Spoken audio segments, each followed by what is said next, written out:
seeing my dad as a police officer, as my role model, my inspiration, my hero, that really kind of drove me down the line of becoming a police officer. I'm Chief Rick Grillo, and I've been here for a little over 21 years. My name is Ed Bessnan. I'm a sergeant with Meridian Township, and I've worked here for just under 18 years. Our mission statement, along with the 3 words in our patch, community service and excellence, really are kind of my guiding light for what I do on a daily basis. Making sure that the community is number one all the time, making sure that we have officers and employees here who are here to serve the public, and making sure that we're doing that in an excellent manner really is my vision. I like to teach, so I teach a lot of different things here at the department, but I also like to teach the officers. I don't like to just do things for them. One of the biggest things probably any of them could tell you that I ask is when they tell me they have a problem, I'll ask them, what do you want to do, right? So I want them to be able to think for themselves and come up with their own answers. So I love to see when the officers do good. So I like to see, especially now that we've got some officers who've been here, 5 going on 10 years, when people that have worked for me for years are getting promotions, when they're getting special assignments, when their hard work and their good work is being recognized, when I feel like I've had some even very small part of that. My first duty is to make sure that the needs of the township are being fulfilled when it comes to a public safety standpoint. I also have to balance that with the needs of my officers and my employees, which can be a challenge, making sure that we've had to do more with less over the last few years. My name is Bart Crane. I'm a captain with Meridian Township Police Department. I've been here since 1999, August 30th of 1999. The reason I got into law enforcement was because there's pictures over on the wall over there of myself and my grandfather. I grew up with him in law enforcement. He was a sheriff in a local county. I liked the interaction that he had with the community and the way that he helped people. I also didn't like the way that he treated some people, and I wanted to get into law enforcement and make sure everybody was treated the same. It's a lot of, talking with kids and just building rapport and relationships as well. And allowing them, to know, hey, the police aren't somebody that we need to run from. They're somebody we can run to during an incident or during anything we need when we're in trouble. I'm Colby Cassidy. I currently am the school resource officer for Hazlet Public Schools. I've been with the department for going on 8 years now. Here in Meridian Township, we're really focused on our community and service. A lot of the other agencies in mid-Michigan are as well, but we really do a lot to work with our community. If you look at our mission statement for our department, it's talking all about community and what we can do. The community always is our focal point in doing what needs to be done to keep the community safe and to keep the community happy is pretty much my #1 goal.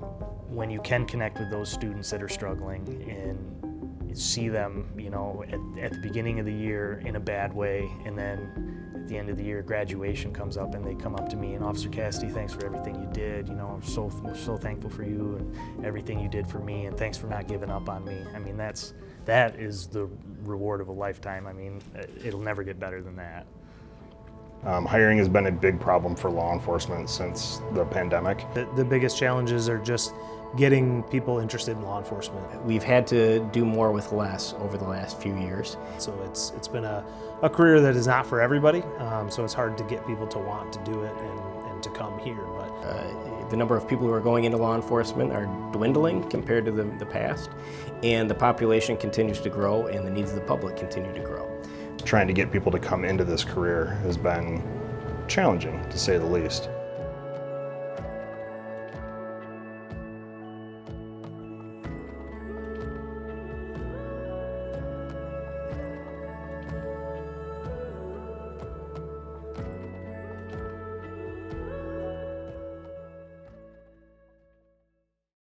We're very fortunate that the township has really helped us turn around, so it's very soon going to be not a big problem for us. But I guess I'm proud to say and happy to say that we're starting to kind of minimize that gap. We're getting our staffing up, and I think we're doing a much better job of meeting the needs of the community these days. We've made some big strides in that, and so it's been great lately. Happy to say right now, we're back up to our 42, or we will as soon as we have 3 people go through the academy here right now. They start later in August. So by December we should be fully staffed, but that is the biggest challenge by far that we face in the police department. The fact that we have caught up the way that we have, credit goes to the township board for, I guess, giving us the resources that we needed to do that, and then credit goes to my recruiting team for helping us bring in top-notch talent.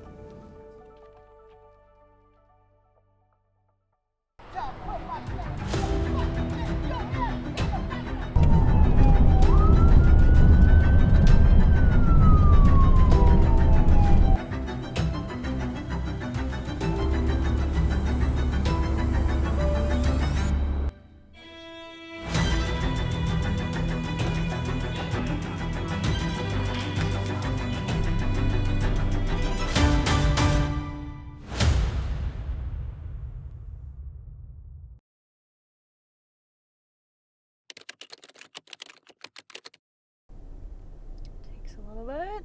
There we go. Boom! So it's very obvious that there was no attempt to stop. So that is very unsafe. So I'm going to give him a ticket. But he was very respectful and apologized.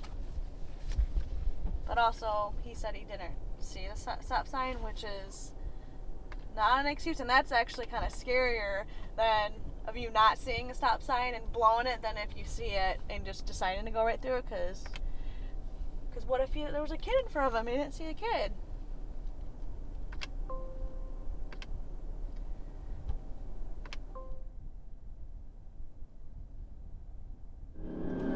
They tell us to hit the horn and change the tone of the sirens whenever you go into intersections, just so it kind of piques people's attention. Yeah, awarenesses.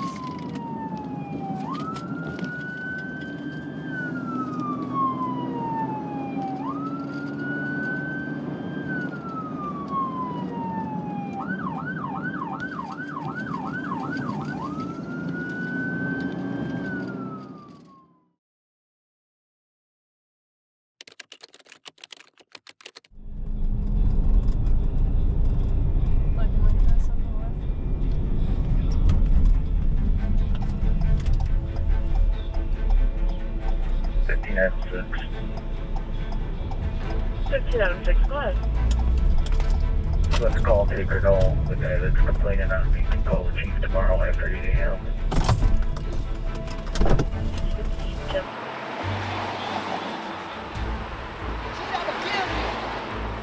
Some people kill on Louis and Love shit. You just wait. No! I just ascertained my own job time. She dropped it off right now. No, this isn't name open. Yeah. I can't have you scream. Okay? I don't think you want to get in trouble for being disorderly or anything like that, okay? So I'm giving you a chance. Please stop yelling. Tell me son the drop me off the bus guy, drop me off right here. The guy on the bus drop me off. Okay, listen. It ain't crime me. Okay. All right, we'll get it all figured out, okay? You just want to hang out with her while, right?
So we take, like any normal police officer takes an initial report, and then that report gets sent to the prosecutor's office, and the prosecutor decides whether or not they want to issue charges against our suspect. So did the prosecutor office talk to CPS at all?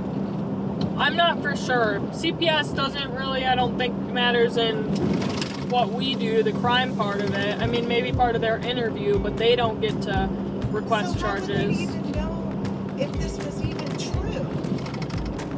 CPS or the prosecutor's office? The prosecutor office, like The prosecutor's office gets a copy of our police report, our body cams. They get all the information. It gets sent down to them. They review it, and then they decide if they want to issue charges or not. and so it doesn't matter if CPS is involved or not. I mean, they might be in contact with them, but Because if they closed the case, then why is this prosecutor coming if nothing happened? That's why I'm like yeah, totally because like, there was a police there's report. some miscommunication here.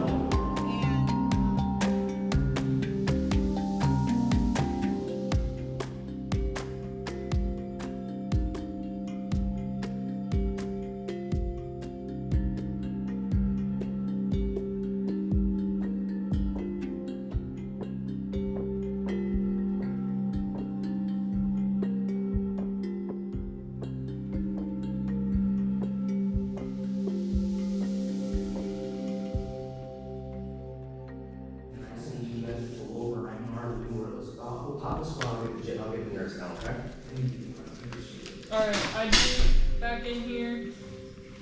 Do you have any jewelry or anything on? Okay. I literally just took my uniform when I heard you guys knock on the door. Good thing I didn't answer the door. Alright, wallet's going in here. Car keys, Yes, ma'am. Sharpie, and clip. We're just here to take care of the community, and we're trying our best. Sometimes it doesn't always turn out the way that people want, but we really are trying to protect everybody's rights and provide the best community that we can for our citizens.